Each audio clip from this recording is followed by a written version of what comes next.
Boa noite, meus irmãos. Continuando o nosso estudo, antes de nós entrarmos no capítulo 9, hoje, do nosso estudo de Atos, eu só preciso concluir o capítulo 8, faltando apenas alguns versos ali para a gente comentar e concluir o capítulo 8, que ficou faltando no vídeo passado, e logo em seguida entraremos no capítulo 9. Bom, o que ficou faltando no capítulo 8? Verso 27, verso 26, vai narrar a história de Filipe e o eunuco. Tá? Esse eunuco, ele era um administrador e tesoureiro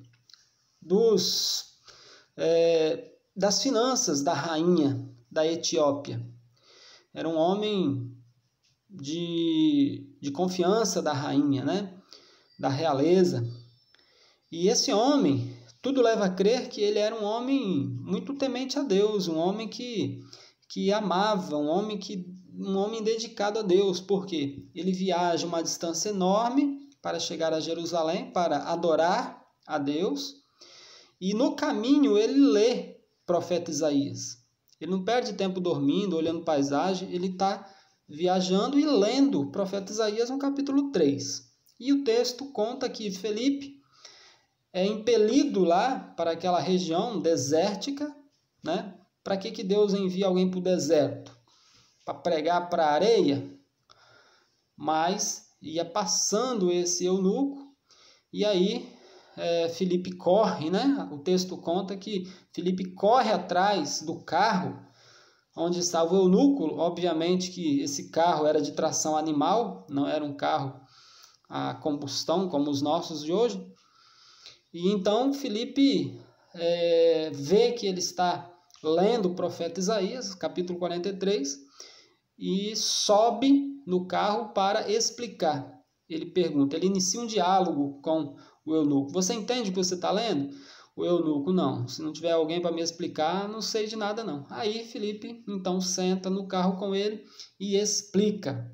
Explica de tal maneira que o eunuco fica maravilhado, acaba aceitando o evangelho de Cristo, se converte, avista uma poça com água e logo quer ser batizado. O que acontece? Etiópia fica localizado no continente africano. Olha que legal. Era a oportunidade que Deus usou, por isso que Deus manda Filipe lá evangelizar o eunuco. Era a oportunidade que Deus tinha para enviar para a África o evangelho, Então o evangelho chegou à África através do eunuco. E na alta patente ainda, Lá dentro da realeza, já que esse cara ele era influente, era um homem ali de confiança da rainha, Da rainha Candace, ok? Então, Filipe vai, evangeliza esse eunuco, batiza ele, e assim que batizou, o texto conta no verso 39, que o Senhor arrebatou Filipe para onde? Para Azoto, Então, só para a gente situar aqui a questão das distâncias, de Jerusalém até Gaza, onde ele foi andando, dava 100 quilômetros, aproximadamente 100 quilômetros, a pé. E arrebatado de Gaza para Azoto, Porque quando ele foi arrebatado, assim que batizou o eunuco, ele foi arrebatado e se achou em Azoto, tá? Verso 40. De Gaza até Azoto, 60 quilômetros arrebatado, Foi arrebatado de um lugar para o outro, Não sei. Foi arrebatado para lá. Enfim, ele desapareceu daqui e apareceu em Azoto. Coisas de Deus isso, Não dá para explicar como foi, sumiu daqui, apareceu lá. Enfim, Deus operou esse milagre. Para quê? Para evangelizar, outra cidade ali chamada Azoto, chamada no Antigo Testamento de Asdote. Essa cidade Asdote, ela aparece em vários livros do Velho Testamento, era uma terra de anaquins, ok? Assim como Gaza também.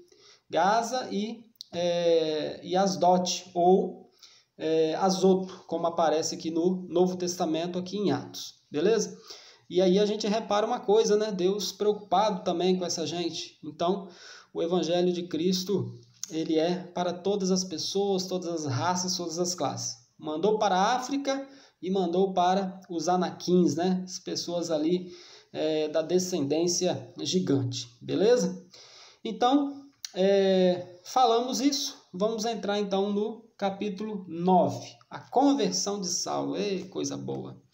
A conversão de Saulo é algo espetacular, é algo assim esplendoroso. Paulo, falamos pouco sobre ele até agora, falamos só um pouquinho, começamos a falar dele no vídeo passado, né, que ele aparece ali consentindo na morte de Estevão.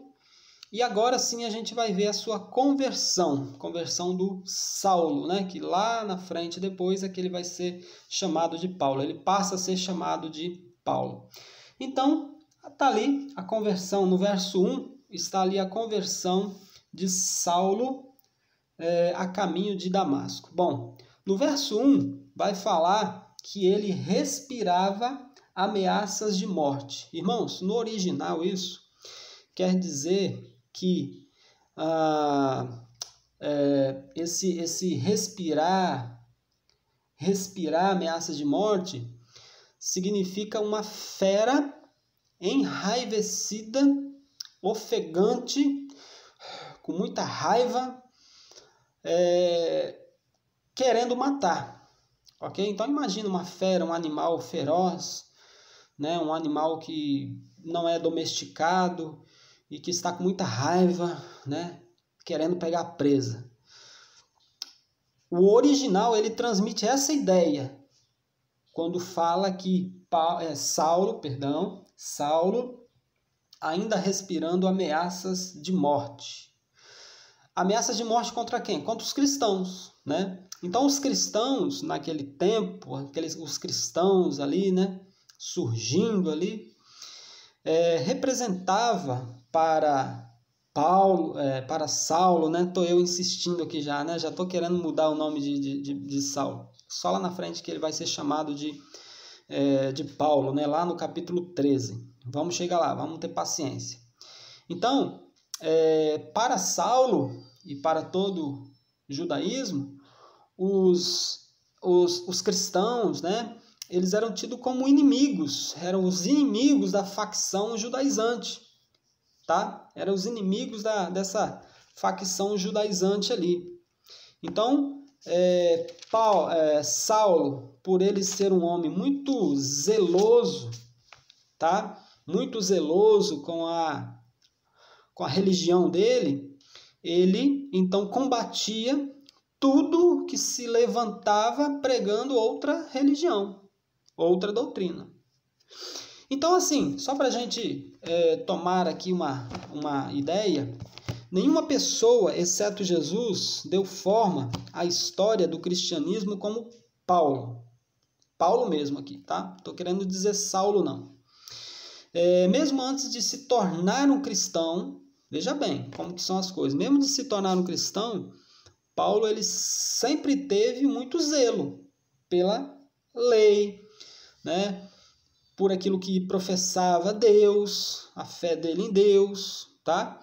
E suas ações eram significativas. Sua perseguição frenética aos cristãos, seguida da morte de Estevão, deu o início a um processo de obediência por parte da igreja, ok? A ordem de Cristo para pregar o evangelho. Foi o que nós falamos no vídeo passado. A perseguição junto ali com a morte de Estevão, fez com que os discípulos se espalhassem, desse linha, fossem embora. E isso era propósito de Deus. O propósito de Deus era o evangelho se espalhar. Por que ele mandou Filipe lá para o deserto para pregar para o etíope? Porque a partir daquele eunuco, o evangelho ia para a África. Depois, ele mandou Filipe para os evangelizar os anaquins. Então a vontade de Deus é que o evangelho se espalhasse. E foi através da pregação. Então Paulo, mesmo sem saber, mesmo perseguindo, ele fazia parte de um plano de Deus. Tá? Fazia parte de um plano de Deus, mesmo perseguindo. Aí Deus, na sua infinita misericórdia, converte ele, e aí usa toda essa dedicação, esse zelo, esse amor que Paulo tinha, para agora ser um defensor do Evangelho, um pregador do Evangelho, um anunciador da obra de Cristo, um implantador de igreja, né? Aquele homem começou a viajar, né, de Antioquia, Jope, e vai e implanta igrejas, né, das galáxias, depois começa a escrever as cartas, incentivando, fortalecendo, encorajando os irmãos, e disposto a sofrer tudo por amor ao Evangelho, tá? Então, Paulo foi uma grande pessoa ali, depois de Cristo, tá? Para a sua influência no cristianismo. Então, vamos aqui no verso 3. E indo no caminho, aconteceu que chegando perto de Damasco, subitamente cercou um resplendor.